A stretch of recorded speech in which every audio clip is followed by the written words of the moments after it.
අපි අද බයෝබැප් ගස ගැන ඉගෙන ගමු.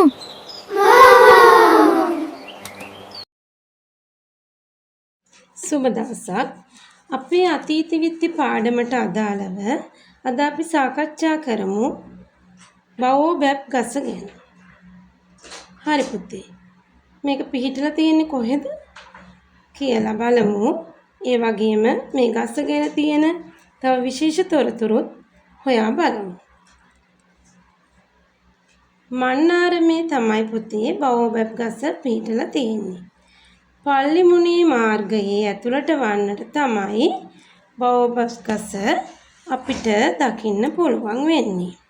උස මීටර 7.5ක් පමණ වෙන මෙම බයෝබැප් ගස වට ප්‍රමාණය මීටර් 19.5ක් වෙනවා. අරාබි වෙළෙන්දන් විසින් ශ්‍රී ලංකාවට බයෝබැප් ගස් 40ක් පමණ ගෙන එන්නට ඇතැයි කියලා විශ්වාස කරනවා.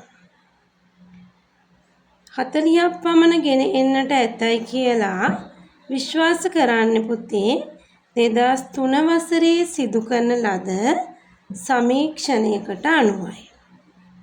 ඉන් 34ක්ම මේ බයෝබැප් ගස් 34ක්ම මන්නාරමේ තමයි පිහිටලා තියෙන්නේ.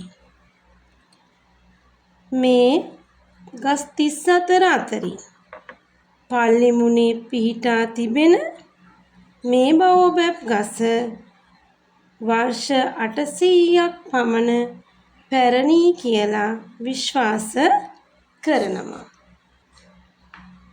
මෙය අති ශුෂ්ක වියලි පරිසරවල වැඩෙන ශාකයක්. මෙහි කොළ ඉතා අඩු අතර කඳේ මහත මාංශල ගතිය වැඩි.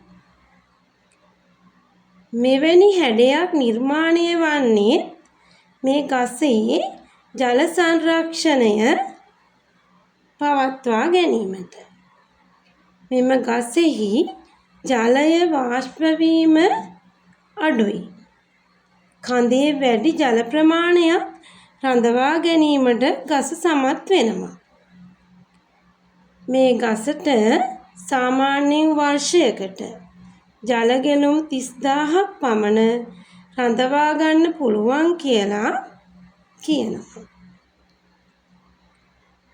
බෝතල් ගස, උඩු යටිකුරු ගස, වඳුරු දෙල් ගස, අලි ගස කියන නම් වලිනුත් මේ බයෝබැප් ගස හඳුන්වනවා.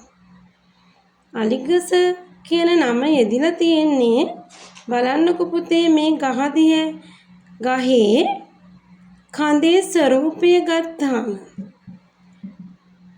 අලියෙක්ගේ කකුල් වල ස්වරූපය වගේ අපිට පේනවා.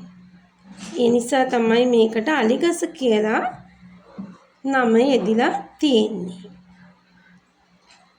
මේක පුරාවිද්‍යා ආරක්ෂිත ස්මාරකයක් වශයෙන් නම් කරලා තියෙනවා.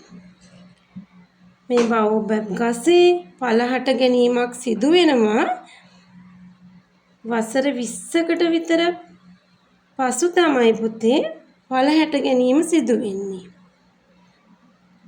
ගෙඩිය ඉතා පෝෂණ ගුණයෙන් යුක්ත පළතුරක් ලෙස භාවිතා කරනවා. පුතේ ශ්‍රී ලංකාව තුල නෙමෙයි අරාබි කරයේදී. හොඳයි පුතේ. බයෝබැප් ගස් ගැන ඔයාලා තොරතුරු දැනගන්න ඇති කියලා මං හිතනවා. තවත් අතීත විද්‍ය පාඩමට අදාළ තොරතුරු ඉදිරි දිනවලදී අපි සාකච්ඡා කරමු. සුබ දවසක්. වගේ තවත් වීඩියෝ එකකින් හම්බ වෙමුද. සබ්ස්ක්‍රයිබ් කරන්නත් අමතක කරන්න එපා.